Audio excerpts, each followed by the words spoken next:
Ички иштер министринин мурдагы орун басары Курсан Асанов бийликти күч менен басып алууну уюштуруп жүргөн деген шек менен кармалганын ИИМден билдиришти.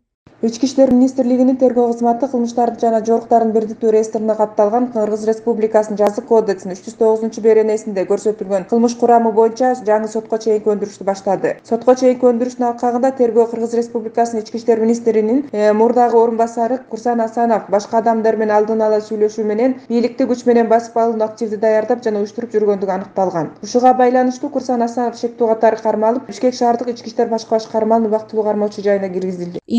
Сахунбай Кошоев пандемиянын шартында экономиканы көтөрүү маселеси биринчи орунда турушу зарыл деп эсептейт. Бейкүнөө жарандардын коопсуздугуна кол шилтеп, бийлик үчүн көз кызартуу жакшы жышаан эмес деген айтат. Тынбай эле революция деген анда-санда эле бир болот. Орус революциясы 100 жылда бир-эки эле жолу болду. Биздики 30 жылдын ичинде 3-4 жолу бул революцияга окшогон төңкөрүш болуп калды. Бир революцияны өткөзүп туруп, бардыгын жаңы түзүп, мамлекетти оңдоп, экономиканы оңдоп, элдин тынчтыгын сактап кете алышпайт.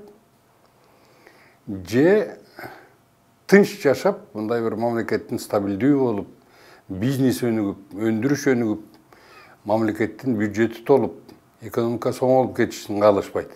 Асановго карата буга чейин козголгон 3 иш бириктирилип, Бишкектин 1-май райондук сотунда каралып келатат. Ага Койташ окуясынан сырткары 5-6 октябрь окуяларында Ички иштер министрлигин басып алууга аракеттенген деп жазык кодексинин 245 беренесинин 1-бөлүгүнүн негизинде айып тагылган. Эми кайра эле ошондой бессмысленный бунтка элди түртө берүү бул кылмыш. Кылмыш. Себеби саясий стабилдүүлүктү жоготуп, айрда жаш жигиттер көзүнөн ажырап атат. Мына ошол көзүнөн ажырап ошентип жанагындай опур-топурда запкы жеген балдар азыр ошолорду бирөө ойлоп койду, ойлобойт.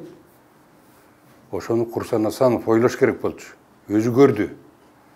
Бул балдар дагы баягыдай болуп запкы тартып, көзүнөн, колунан ажырап, өмүрүнөн ажырап, ушундай болуп кетпесин деп андай кылбаш керек.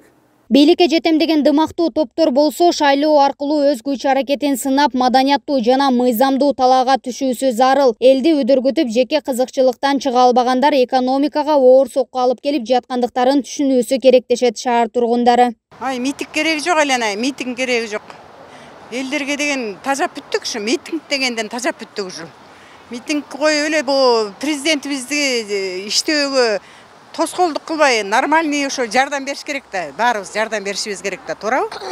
Бүт баарыбыз жардам беришибиз керек. Бул жакшы эле алып кетип баратат. Бир күндө эле кандан жанагындай бузуку жеген депутаттардын баары тиги келип алып, бузукуланып, мен орунга турбай калдым деп алар үгүттөп эмне кылып атат алар. Андай туура эмес да, негизи эле туура эмес. Кыргызстандын баарын кыйратып бүтө турган болду негизи элечи. Биз эл тынч жашашыбыз керек да. Араңызырго жакшынакай президентке дуушар болдук биз азырчы.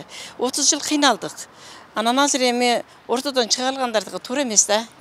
Мен туура көрбөйм да. Эми кыларга иш жок эле, бир акча берсе эле элдин баары чогулуп эле ошол жака акча үчүн жасап атат. Бирок турмушта ойлош керек да.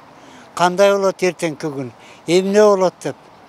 Ошентип эле митинг жасап эле ошентип этсе да 5 жыл кырылышабызбы? Асановдун аракети бийликке кыр көрсөтүп, кызмат алуу же кылмыш ишинен кутулуунун амалы дейт Кошоев. Курсан Асанов бул коомдук тартипти сактап калдым мен октябрда. Мен бардыгына ушундай элдин тынчтыгын кааладым деп жүгүрүп жүрбөйт беле. Эмне үчүн азыр кайта жашырын сүйлөшүп элдин ошол коомдук тартипти кайра өзү бузган жатат. 9 жыл ички иштер министринин орун басары болуп иштеп туруп, коомдук тартипти сактоо жөнүндө кызмат кылып, анан бүгүн келип эле коомдук тартипти кайра өзү бузгусу келип калганын мен жакшы түшүнө албай турам. Бул көрсө азыркы максат элди ошончолук аянтты толтуруп туруп, митинг кылып, анан ызы-чуу кыйкырык кылып, тыйын чакка таратып, ушинтип уюштуруп туруп, бийликке сес көрсөтүү. Сес көрсөткөндөн кийин кой буларды кичине тынчтандыруу үчүн кайра кызмат бере коебу деген бир амал. Экинчиси, эгерде жашырын сүйлөшүүлөр жүрүп аткан болсо, анда кадимкидей эле госпереворотко даярдык болушу да мүмкүн. Өлкө тарыхында болуп өткөн козголоңдордун арты менен канчалаган эр азаматтар курман болуп, эл эсинде кара тамгалар менен сакталып калган. Жаңы бийликти орноткон элдин басымдуу көпчүлүгү азыркы бийликке ишеним артып турат. Тилекке каршы бийликтен башканы ойлобогон, кресло үчүн көзү кызарган айрым күчтөр кандай жол менен болсо да бийликке жетебиз деген аракети элдин ынтымагын гана ыдыратат дешет адистер. Гүлдана Момунова, Калыс Өмүралиев, Регион телеканалы, Бишкек шаары.